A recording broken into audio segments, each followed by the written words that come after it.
네, 안녕하세요. 오늘은 부동산 증여 상속에 대해서 기본적인 내용에 대해서 설명해 보도록 하겠습니다. 열심히 일해서 안 먹고 안 입고 모은 소중한 자산을 이제 은퇴하고 나면은 여러 고민이 들 텐데, 그 중에 하나가 어떻게 하면 이걸 자녀들에게 세금을 덜 내고 싸움 안 나게 잘 물려줄 수 있을까 하는 걱정이겠죠. 그런데 막상 세무사나 뭐 은행 가서 물어보면 무슨 말인지 좀 어렵고, 뉴스에서는 그 상속세 폭탄 뭐 이런 이야기가 나오고 겁을 줍니다.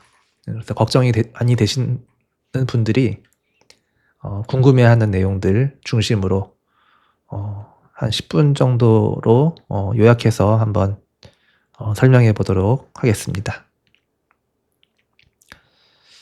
이 상속 준비는 죽음을 준비하는 것이 아니라 남은 가족의 행복을 준비하는 것이라 이제 기본적으로 생각을 해야겠습니다. 왜 이렇게 귀찮고 복잡한 세금에 대해서 미리 공부를 해야 하는지, 준비되지 않은 이별이죠. 죽음이 닥쳤을 때는요, 우리 가족에게 이 세금 폭탄, 선물이 아니라 이 세금 폭탄이 내려질 확률이 있습니다. 설마 뭐 내 재산에 세금이 뭐 얼마나 나오겠어 라고 방심하는 사이에 이 세금 고지서를 뒤늦게 받아보고 굉장히 당황해하는 경우를 많이 볼 수 있습니다. 그리고 또 하나가 이 가족 분쟁에 대한 겁니다. 어쩌면 돈보다 더 무서운 것들이 이 가족 분쟁이죠.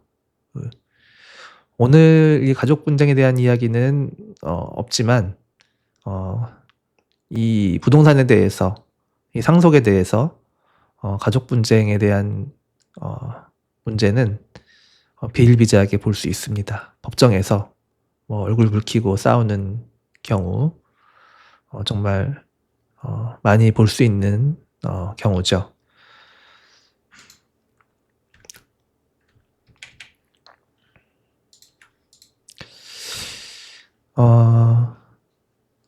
이 상속, 특히 이 부동산에 대해서는 반드시 미리 알고 대응을 해야 될 겁니다.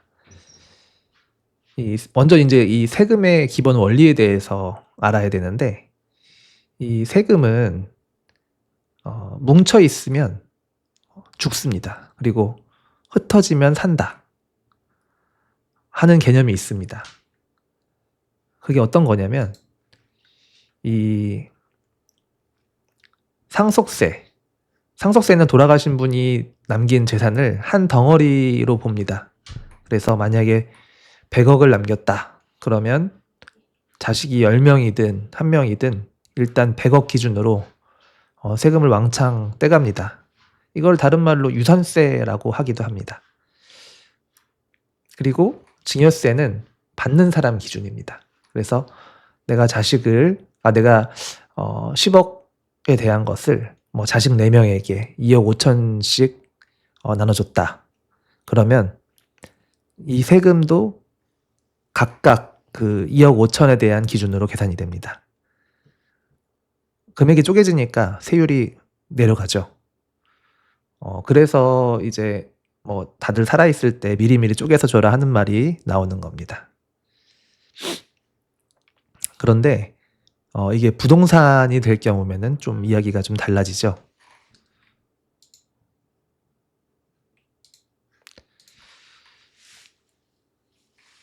자, 마포에 사는 뭐 70세 김낙수님의 이야기를 한번 해보자면은, 이 김 선생님은 20년 전에 5억 원을 주고 산 아파트를 한 채 갖고 계십니다. 그런데 이게 지금 시세가 무려 20억이 됐습니다. 4배가 올라서 20억이 된 금액입니다.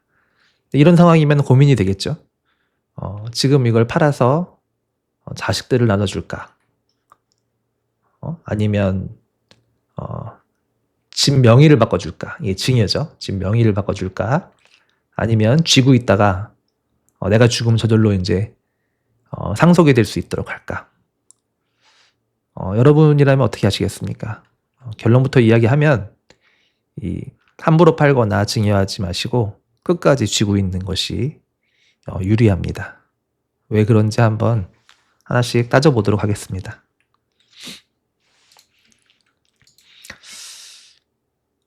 왜 팔거나 미리 주면 안 될지에 대해서 먼저 첫 번째 사례부터 한번 보겠습니다. 팔아서 현금으로 준다. 이게 이제 가장 위험한 생각인데, 자, 아까 그 5억에 사서 20억이라는 금액으로 아파트 값이 올랐죠? 그러면 이제 이 차익이 15억이죠. 15억에 대한 양도소득세가 나가게 됩니다. 그래서 이 아파트를 팔았을 때 양도세가 먼저 나오고요. 그리고 그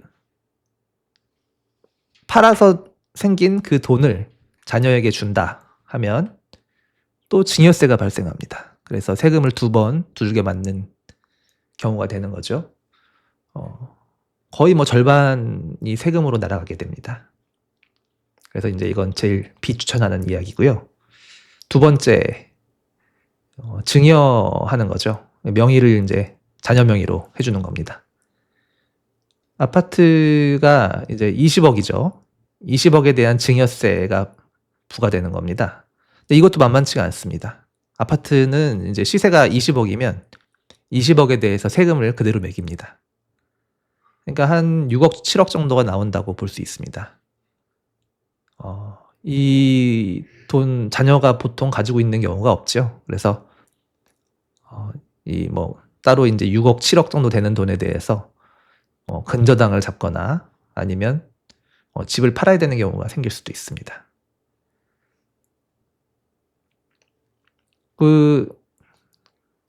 아까 비추천하는 시나리오 A보다는 좀 나은데 그래도 많이 부담되는 경우죠. 그래서 저는 이 세 번째 상속을 추천합니다. 여기에 그 취득가액 리셋이라고 하는 이 하나의 이제 이 효과를 누릴 수 있는 겁니다. 이 취득가액 리셋을 통해서 많은 금액이 이제 세이브되는 것을 한번 제가 설명드려 보도록 하겠습니다. 자녀가 상속받고 곧바로 이 아파트를 20억에 판다고 가정을 해봅시다. 그러면 판 가격이 20억 빼기 산 가격 20억. 20억 빼기 20억 하면 빵원입니다. 그래서 양도세가 빵원이 되는 겁니다. 물론 이제 상속이 되기 때문에 상속세는 좀 나옵니다. 그렇지만 이 양도세 자체가 사라지는 효과를 보게 되는 겁니다. 그래서 이제 이것도 1주택자일 때, 1세대 1주택자일 때의 경우인데 반드시 이제 이 상속을 선택해야 되는 결정적인 이유, 이 취득가액 리셋에 대한 겁니다.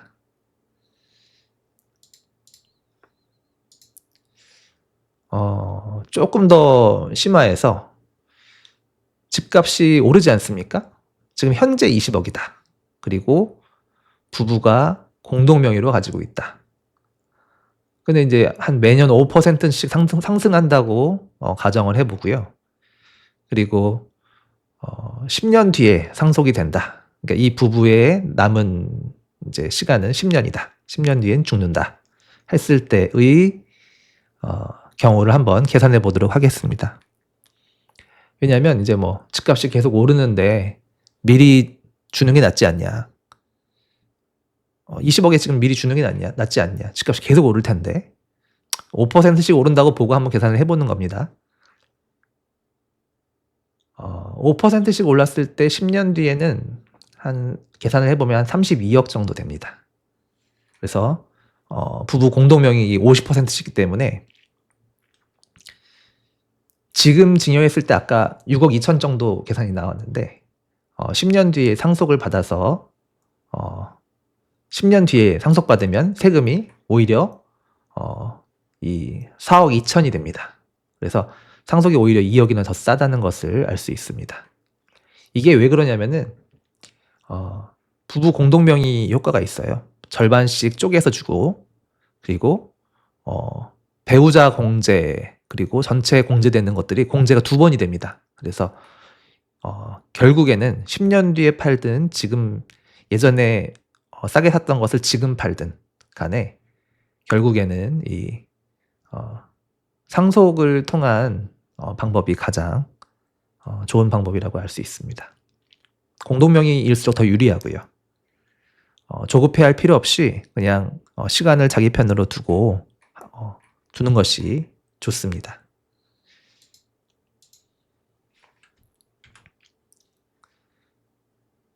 배우자가 있는 경우에 대해서는 10억 원까지 공제가 되는 경우를 이제 사용하는 겁니다.